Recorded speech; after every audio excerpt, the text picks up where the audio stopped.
Start. मैं शिवनारायण शर्मा, भ्रष्टाचार विरोध जागृति अभियान की तरफ से, और भ्रष्टाचार के ऊपर हम लोग काफी काम कर रहे हैं। और अभी मैं आया हूँ मिस्टर अटल जी की बातचीत सुनने। उन्होंने वो वोडाफोन कंपनी जिसने 30,000 करोड़ रुपए का हमारे देश को चूना लगाया है, लूटा है हमारे देश को, उस कंपनी के खिलाफ आप लड़ रहे हो। हमें बहुत खुशी हो रही है इस बात की कि लड़ना है और ऐसे लोगों को हराना है, और क्या हो रहा है और कौन इनको सपोर्ट कर रहा है उनको भी उजागर करना है। यह हम सबकी जवाबदारी है, और मीडिया की तो खास तौर से जवाबदारी होनी चाहिए। अभी यहाँ पर मैं ये कहना चाहता हूँ, आप कह रहे हैं कि आपकी इंटरनेशनल कॉल, मतलब नॉर्मल कॉल को उन्होंने इंटरनेशनल बनाया। देखिए आइडिया कंपनी, मतलब एक कंपनी जो है वो नेशनल कॉल को इंटरनेशनल बना रही है, और खुलेआम, मतलब खुलेआम, कोई बिना किसी उसको कोई डर नहीं, कुछ नहीं, और कर रही है काम। तो आप इस मामले में क्या कहते हैं, क्या हुआ था, मतलब उस वक्त जब आपने बोला तो क्या हुआ इस मामले में? देखिए, जब मैंने मार्च 2011 में शिकायत डाली तो उसके बाद से मुझे हर महीने बिल, लगातार बिल बढ़ा के 9-9 हजार तक बिल आए। उसमें मेरे लोकल एक बार नहीं 20 से 25 बार तक ऐसा लगातार बिल, जिसमें SMS के लोकल को इंटरनेशनल दिखाया है, लोकल को भी दिखाया, और डेटा चार्ज को भी, मतलब इतना बड़ा चढ़ा, जबकि मेरा फिक्स अमाउंट का बिल था बराबर। जो चार्ज फीस इस हद तक मुझे बिल वसूल किए हैं इन्होंने। और मतलब ये हो गया कि जो काम आपके साथ कर रहे हैं, आप कौन हैं? आप एक नॉर्मल कस्टमर थे या क्या थे आप? मैं एक आम नागरिक हूँ। आम नागरिक थे, तो ऐसे आम नागरिक आपके समान और लोग भी, लाखों लोगों के साथ ऐसा कर रहे होंगे। वो बिल्कुल कर रहे हैं। आपने आवाज उठाई, आपने कंप्लेंट करी। मैंने आवाज उठाई तो उसकी सजा देखी कि अभी भी 12 साल में लगभग सब कुछ, मतलब इस लेवल पर न्यायपालिका के सपोर्ट से जितना टॉर्चर मुझे किया है, और आज भी टॉर्चर हो रहा हूँ, आज भी भटक ही रहा हूँ मैं बराबर न्याय के लिए भटक ही रहा हूँ। अच्छा, जब ये हुआ आपके साथ, आपने कंप्लेंट करी तो उन्होंने कोई भी सुनवाई नहीं की, बल्कि आपके ऊपर, मतलब आप कोर्ट में पहले गए या कोर्ट में सामने वाला गया? क्या हुआ था? मार्च 2011 में मैंने शिकायत डाली। आपने कोर्ट में, कौन सी कोर्ट में शिकायत? कंज्यूमर कोर्ट में। कंज्यूमर कोर्ट में, कंज्यूमर कोर्ट में शिकायत करी तो आपकी फाइल को देखा गया, नहीं देखा गया? 1 साल तक कुछ भी नहीं हुआ। जब लगातार लेटरबाजी के बाद में मार्च 2012 में कोर्ट ने नोटिस भेजा है। यानी हालत यह है, हमारे देश में लाखों करोड़ों रुपए बर्बाद किया जाता है एडवर्टाइज करके कि अगर आपके साथ कुछ गलत हो रहा है कंज्यूमर कोर्ट में आइए, आपको इंसाफ मिलेगा। ये हो रहा है ना, करोड़ों रुपए बर्बाद किया जा रहा है हमारे देश में, और सही मायने में इन लोगों को सपोर्ट किया जा रहा है। और ये आप कंज्यूमर कोर्ट में गए और कंज्यूमर कोर्ट ने आपकी बात को नहीं सुना। से बोल सकता हूँ कि भारत के जितने भी कंज्यूमर कमीशन है, खुलेआम टेलीकॉम कंपनियों की दलाली कर रहे हैं, चाहे फिर नेशनल टेलीकॉम की कर रहे हैं और भी सभी। देखिए, जिस तरीके से आपने अपनी बात करी कि आपका 1 साल तक नहीं देखा गया मैटर, तो ऐसा ही और भी लोगों का भी हो रहा होगा ना? बिल्कुल हो रहा होगा। तो ऐसे मतलब ये हमारा तो करोड़ों रुपए बर्बाद हो रहा है ना। इनको जूते मारने चाहिए, इनको छोड़ना नहीं चाहिए। जनता उठ रही है, हम डर रहे हैं। किस लिए डर रहे हैं हम? जजों ने गड़बड़ की, जज की जिम्मेदारी थी काम करने की। कोई ऐसा तो नहीं कि बहुत सारे मतलब मैटर आ रहे हैं, टाइम नहीं देखा जा रहा। ये सब चीजें देखने की हमें जरूरत है। जनता को उतरना होगा, जनता के पैसों से चल रहा है ये लोग बैठे हुए एसी गाड़ी में बैठे, उसमें बैठते घूमते हैं, ये सब कर रहे हैं। तो ये इन्होंने किया। फिर 1 साल के बाद फिर क्या हुआ? 1 साल के बाद जब 12वें महीने में नोटिस, 13वें महीने में पहली बार वकील आया, 13वें महीने में पहली बार सामने वाला वकील आया, मतलब नोटिस जाने के बाद। हाँ, और उसके बाद फिर 1 साल तक गायब, सीधा 25वें महीने में आया। फिर 25वें महीने के बाद, मतलब कंज्यूमर कोर्ट ने कोई नोटिस नहीं भेजा, कोई उसके ऊपर एक्शन नहीं लिया, मतलब कुछ भी नहीं। कंज्यूमर कोर्ट मतलब बिल्कुल कचरा हो रहा है। अगर उतरना पड़ेगा, हम सबको, जनता को उतरना पड़ेगा मैदान में, बोलना पड़ेगा इन लोगों के खिलाफ। आइए आगे। अध्यक्ष जो कंज्यूमर कोर्ट का उस समय का अध्यक्ष था, जैसे कि पालतू कुत्ता कैसे होता है, इस तरह काम करता था कंज्यूमर कोर्ट। मतलब कंज्यूमर, ये उमेश जावड़ेकर उस समय का कंज्यूमर कोर्ट के जस्ट उस टाइम। अच्छा, उन्होंने क्या मतलब क्या किया? जैसे कि वो पालतू नौकर हुआ वोडाफोन का, इस तरह वोडाफोन की वकील से बात कर रहा, और पूरा कोर्ट खाली होने के बाद में ही काम होता था। मतलब ये हालत है। देखिए आप कि कंज्यूमर कोर्ट के अंदर जज जो एक आरोपी आया है सामने, आरोपी है ना, वो आरोपी है, और आरोपी के साथ अगर जज घुल-मिल के बात करेगा, उसके साथ उसको आदर देगा, तो इसका मतलब क्या होगा? घुल मिलने की नहीं थी। जैसे पालतू नौकर को कैसे हम सहलाते हैं, इस तरह का काम था वहाँ। हाँ, यही चीज मतलब घुलना मिलना बोलेंगे तो आप उनको आदर दे रहे हो एक आरोपी को, और यहाँ पर किसी भी जगह आप जाएंगे फर्स्ट अपील में या पुलिस के पास जाएंगे, आरोपी अगर आरटीआई से जवाब मांगता है तो आरोपी को खड़ा रखा जाता है, आरोपी से बोला जाता है कि तुम आरोपी हो, तुम्हारे को बैठने की इजाजत नहीं है। और यहाँ पर आरोपी से आप इस तरीके से बातचीत कर रहे हो जैसे कुछ अपने उससे कुत्ते को सहलाया जाए या जैसे इस टाइप। तो ये हालत है कंज्यूमर कोर्ट के आपके जज की। जज का नाम उमेश जावलेकर जी। अच्छा, इसके बाद क्या हुआ फिर? इसके बाद जब स्टेट कमीशन में केस गया, हाँ, तो स्टेट कमीशन में पहले तो 3 साल तक केस को फुटबॉल की तरह यहाँ से वहाँ बेंच में घुमाते रहे।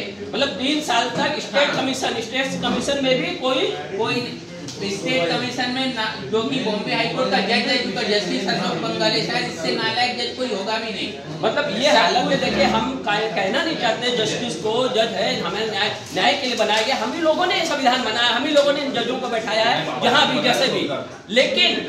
लेकिन ये क्या है, अगर जज जिनको हम न्याय के देवता मतलब हम भगवान मानते हैं ना, वो पंच है, उनकी जवाबदारी है कि किसी को न्याय मिलना चाहिए, तो वो 3 साल तक अगर आपका इस तरीके से वो करेंगे तो मिलेगा नहीं ना न्याय। किसको मिलेगा? कोई आएगा कोर्ट में? दस्तावेजी सबूत होने के बावजूद भी नेशनल कमीशन ऑर्डर पास करता है, ऑर्डर मेरे प्योर, लेकिन इस तरह कि मुझे काउंसलिंग की जरूरत है, मतलब मैं दिमागी रूप से पागल हूँ। मतलब काउंसलिंग की जरूरत, मतलब इनको मेंटली घोषित कर दिया जज साहब ने। ये क्या बात है? ये चीज इनको मेंटली घोषित कर दिया। अभी ये क्या कहा जाएगा? अगर एक व्यक्ति कंज्यूमर कोर्ट में जा रहा है, अपने लिए इंसाफ लेने के लिए जा रहा है, उसके साथ ऐसा व्यवहार, और वो भी जज करेंगे, वो भी हाईकोर्ट के जज, हाईकोर्ट के रिटायर्ड जज थे, उन्होंने ये किया, मतलब ये भी एक गलत काम हुआ उनकी तरफ से, जो मतलब इंसाफ मिला नहीं। इसके बाद आपने फिर क्या कदम उठाया? दिल्ली में नेशनल कमीशन में गया। नेशनल कमीशन में एक तो फाइल मैंने टाइम पे कब गए नेशनल कमीशन में आप? 90 दिन का टाइम लिमिट है, मैंने उसके अंदर ही फाइल किया, फिर भी मुझसे जबरन कंडोनेशन ऑफ डिले की एप्लीकेशन भरवाई गई, जो 4 साल तक टिकते रहा, और उसी के ऊपर भी ऑर्डर के साथ में वो अपील वापस रिटर्न भेजा है प्रॉपर ऑर्डर पास करने के लिए। ये हालत हुई है, मतलब अपने नेशनल कमीशन में भी इंसाफ के लिए मतलब लटकना पड़ रहा है, हमारा करोड़ों रुपए बर्बाद हो रहा है, नेशनल कमीशन हमने लगा रखा है, और ये हालत है। अभी आगे देखिए, आगे फिर क्या हुआ नेशनल कमीशन में? नेशनल कमीशन से अभी यहाँ पर स्टेट कमीशन को डायरेक्शन दिया है प्रॉपर ऑर्डर रिलीज करने के लिए। अच्छा, तो उन्होंने अभी यहाँ पर स्टेट कमीशन को अभी ऑर्डर मिला है? अभी नहीं मिला है, कल वहाँ से फाइल निकलेगी। कल फाइल निकलेगा। अच्छा, आपने यहाँ पर अपने कोर्ट में भी, लोअर कोर्ट वगैरह में भी आपने फाइल किए थे मैटर, वहाँ पर क्या हुआ? लोअर कोर्ट में मैंने फाइल नहीं किया था, मैंने रिकवरी सूट फाइल किया। अच्छा, रिकवरी सूट फाइल में अभी भी डिफॉल्टर नहीं था, फिर भी रिकवरी सूट फाइल किया बगैर किसी डॉक्यूमेंट के, एक भी सबूत नहीं दिया, और अभी जाके वो 2012 में फाइल किया, अभी 2022 अगस्त 2022 में डिसमिस हुआ है। अच्छा, मतलब फाइल डिसमिस हो गई।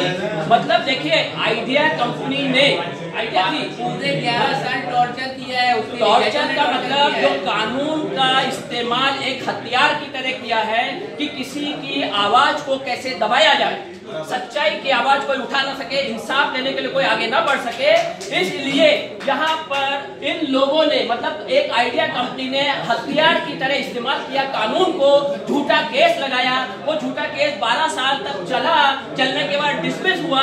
अब ऐसे लोगों को जिन्होंने ये केस किया है, क्या उनको सजा नहीं मिलनी चाहिए? अरे जनता को अगर आज भी नहीं उतरेगी, पूरे प्रूफ के साथ है, पूरे सबूतों के साथ है कि झूठा केस लगाया गया, आपके ऊपर झूठा केस लगाया गया, रिकवरी का झूठा केस, जो इसमें कोई प्रूफ नहीं, कुछ नहीं, और इस्तेमाल के लिए मतलब आप हथियार के तरह इस्तेमाल करके आपको डराने के लिए आप बैठ जाओ, आपको कुछ नहीं मिलेगा। बिल्कुल। तो ये हालत है। इसमें कौन क्या हुआ था जब ये पहला बार आप वहाँ कोर्ट में दाखिल हुए थे? क्या हुआ था यहाँ? जब पहली बार कोर्ट में दाखिल हुआ, उस दिन उनकी वो वकील मुझसे कह रही है, देख कोर्ट हमारा है, जज हमारा है, तेरी कीमत बोल, तुझे क्या चाहिए, जैसे तुझे कब तक लड़ेगा। हाँ, मतलब ये हालत है। देखिए, आइडिया कंपनी के लोग जो वकील है, वकील को कोई डर नहीं लग रहा है ना। वकील मतलब वहाँ पर उसको मालूम है हमारी कंपनी फ्रॉड करती है, हमारी कंपनी लूटती है, और उसी लूटने से हमें मिलता है पैसा, उसी लूट से इनको वकील लोगों के खर्चे चलते हैं। तो हमें ऐसे काम करने अपने हैं और उनके पास पैसा है, सब कुछ है, तो इस वजह से उस वकील ने बिना किसी डर के आपको कहा कि तुम पैसा ले, चुपचाप बैठ, ये सब चीजें मतलब धमकी दी, सब कुछ किया आपके साथ। बिल्कुल आपने क्या समझा, आपने बोला कि नहीं भाई संविधान हमने बनाए न्याय के लिए, हम है 51A का इस्तेमाल हम करेंगे, अगर हम गलत करते तो हमारे ऊपर सजा है। संविधान ने खुद बोला है, आर्टिकल में हमें बोला गया है कि आपको आवाज उठानी है अगर कुछ गलत हो रहा है, तो गलत आवाज को उठाने के लिए, मतलब जो गलत हो रहा है उसके खिलाफ आवाज उठाने के लिए आप गए कोर्ट में। आपने कहा नहीं मैं ऐसे कैसे झुकूंगा, मैं तो इसमें आगे बढ़ूंगा। तो फिर क्या हुआ, वकील ने फिर ऐसा बोला। उसके बाद से केस अभी 2022 में डिसमिस हुआ है और इस बीच में मैंने इतनी सीरियस एप्लीकेशन डाली है, एक भी एप्लीकेशन के ऊपर सुनवाई नहीं हुई, सभी ठंडे बस्ते में रखे हैं। और इनमें एक परजुरी की एप्लीकेशन भी है, जबकि हमारा सुप्रीम कोर्ट से लेके सभी हाई कोर्ट के ऑर्डर है कि अगर परजुरी एप्लीकेशन किसी भी स्टेज पे फाइल करते हैं तो बाकी प्रोसीडिंग साइड में करके उसके ऊपर सुनवाई होनी चाहिए। पहले परजुरी की देखिए, एक चीज को समझिए, झूठा अगर केस आप कोर्ट में डालते हैं, हमारे देश में सबसे बड़ी प्रॉब्लम यही है, जिसके पास पैसा है वो झूठा केस डाल करके सामने वाले की आवाज को दबाता है। और वहां पर हमारे संविधान में साफ साफ एक CRPC 340 है जो परजुरी से रिलेटेड है, जिसमें साफ साफ संविधान में लिखा है कि अगर झूठा केस लगाया और 340 की परजुरी लगाई गई है तो पहले वो केस चलेगा, बाद में उस मेन केस पर काम किया जाएगा। ये साफ साफ है, ऐसे कई जजमेंट है हमारे, लेकिन उन जजमेंटों का इस्तेमाल यहाँ पर उल्लासनगर के कोर्ट ने नहीं किया। उल्लासनगर के कोर्ट ने ऐसा काम नहीं किया। उनके जो जज ने, प्रिंसिपल जज को आपने शिकायत करी, अभी तक कोई इस पे 340 पर काम नहीं हो रहा है, फाइल डिसमिस नहीं कर रहे। अभी ये 2022 में केस डिसमिस कर दिया है उन्होंने, तो उसको अपील किया, अपील के लिए हाई कोर्ट में 340, मतलब वहाँ भी मुझे भटकना है। वो यानी ये हालत है, 340 यहाँ पर चलाया ही नहीं गया, डिसमिस कर दिया गया, उसके बारे में कोई सवाल कोई जवाब कोई भी नहीं, किसी भी एप्लीकेशन पे एक्शन ही नहीं हुआ, ऐसे ही रखी की रखी। जो आपने परजुरी की एप्लीकेशन लगाई थी 340, उसमें पॉइंट टू पॉइंट जवाब दिया है कि ऑर्डर में डिसमिस करने का उन्होंने जो डिसमिस किया, और मेरे जितनी एप्लीकेशन थी किसी भी एप्लीकेशन के ऊपर कोई भी संज्ञान नहीं लिया। तो यहाँ पर देखिए सुप्रीम कोर्ट का ऑर्डर है, संविधान में साफ साफ लिखा है कि आपको कोई सा भी जवाब, चाहे आप हारते हो चाहे जीतते हो, उसका बराबर से आपको जवाब देना है। अगर आपकी फाइल डिसमिस की जा रही है, अगर आपको हराया जा रहा है, कोर्ट हारने का सबूत दे रहा है कि आप हार गए हैं, तो उन्हें बताना पड़ेगा कोर्ट को, चाहे वो कोई भी जज हो, उसकी जिम्मेदारी है कि आप क्यों हार रहे हैं या आपकी फाइल को क्यों डिसमिस किया जा रहा है। तो आपको जो पॉइंट है उस पॉइंट के ऊपर, तो यहाँ पर एक पॉइंट फाइल डिसमिस नहीं हुए, मेरे खिलाफ जो सूट फाइल किया था वो डिसमिस हुआ है, लेकिन मैंने जितनी भी सीरियस कंप्लेंट एलिगेशन लगाए थे, एक भी एप्लीकेशन के ऊपर कोई भी कार्रवाई नहीं हुई, मगर वो फाइल को डिसमिस किया है या रखी है, चल रहा है या बंद कर दिया? बस बोले कि ये सब खत्म, आप ऊपर के अदालत में आप कर। तो उसके ऑर्डर था, उन्होंने पॉइंट टू पॉइंट आपकी एप्लीकेशन नंबर होगी, उसके आधार पर उसको कोई डिसमिस किया है, ऐसा कोई ऑर्डर रखा हुआ है, तो उस ऑर्डर की आप वहाँ पर मार्क्स कर सकते हैं कि मेरे को इसका पॉइंट टू पॉइंट डिसमिस किया है या नहीं किया है। उन्होंने ये लाइन में लिख दिया है कि बाकी जितने भी पेंडिंग एप्लीकेशन और डिस्पोज ऑफ, ये लाइन में कर दिया है। तो आप उसमें वहाँ पर अपील रिव्यू दाखिल कर सकते हैं कि क्या बोलते हैं, मेरे को इनका पॉइंट टू पॉइंट जवाब दिया जाए। अगर आपने डिसमिस किया है या आपने कुछ भी किया है, मेरी एप्लीकेशन को आप पॉइंट टू पॉइंट जवाब दीजिए। प्रिंसिपल जज को कंप्लेंट की जा सकती है और किसी को भी ऊपर, और हमें ऊपर जा सकते हैं, क्योंकि यही कि अब आप ऊपर की अदालत में जाके करो, तो ऊपर की आवाज जवाब। उससे पहले हमें आप बताइए किस वजह से डिसमिस किया है, ये पॉइंट उनको देना पड़ेगा। उन्होंने डिसमिस किया कि सामने वाले ने केस तो किया, लेकिन कभी भी कोर्ट में आते नहीं थे। मतलब 12 सालों में मैं ही सिर्फ भटकता था, वो सिर्फ साल में एक बार घूमने के हिसाब से आ जाते थे। तो उन्होंने जो केस किया था, जवाब दिया था, उसके पॉइंट के हिसाब से अगर गलत था तो उस पर उनके ऊपर कुछ नोटिस या कुछ भी ऐसा उन्होंने नहीं दिया। कुछ भी मतलब ये हालत है हमारे कोर्ट की, हमारे जजों की। तो जज ने, मतलब कितने जज लगे जिन लोगों ने पूरा केस चलाया 10 साल में? पांच जज, टोटल 6 जज, 6 जज, यहाँ से 4 जज कल्प्रिट है। उल्लासनगर के 4 जज, मतलब टोटल 7 जज है, 7 में से 4 जज जो पूरी तरीके से मतलब जिन्होंने बिल्कुल भी इसमें वर्क नहीं किया, गुंडागर्दी की हदें पार की हैं। और अभी जो डिसमिस किया है जिन्होंने, वो जज भी देखिए, अभी जिस जज ने डिसमिस किया है वो गले की हड्डी नहीं बने, इसके लिए डिसमिस करके, क्योंकि मेरी इतनी सीरियस एप्लीकेशंस थी उनके ऊपर, ऑर्डर के लिए मैं दबाव बना रहा था, तो वो किसी भी हालत में उनपे ऑर्डर नहीं पास कर सकते, इतनी सीरियस एप्लीकेशंस है। तो उससे बचने के लिए उन्होंने सूट को ही डिसमिस, उन्होंने भी एक बार की इलीगली काम किया, उन्होंने भी इलीगल काम किया है, उनको जवाब देना चाहिए। तो जहाँ तक मुझे लगता है कि यहाँ पर हमारे नेशनल, राष्ट्रीय स्तर पर जो गड़बड़ गलत हुआ है और जो भी हुआ है, मतलब इससे रिलेटेड जजों ने, आइडिया कंपनी तो गलत किया ही किया, मतलब भ्रष्टाचार तो लोग कंपनियां कर ही रही है, मगर उनको सपोर्ट करने वाले ये जो हमारा न्यायिक सिस्टम है, न्याय वो पूरे की पूरी तरीके से झुका हुआ है। और उन्होंने वजह से आज एक निर्दोष बिना मतलब के धक्के खा रहा है।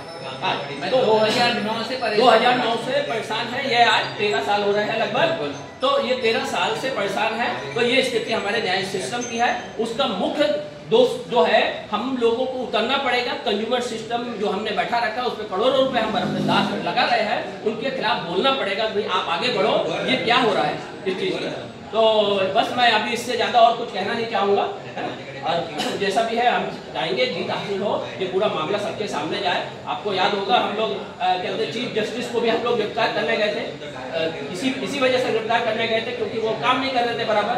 जज कहते किसी को गलत बोल रहे थे, फाइल नहीं रखी जा रही थी। तो आज ये मामला भी सबके सामने आना चाहिए। धन्यवाद।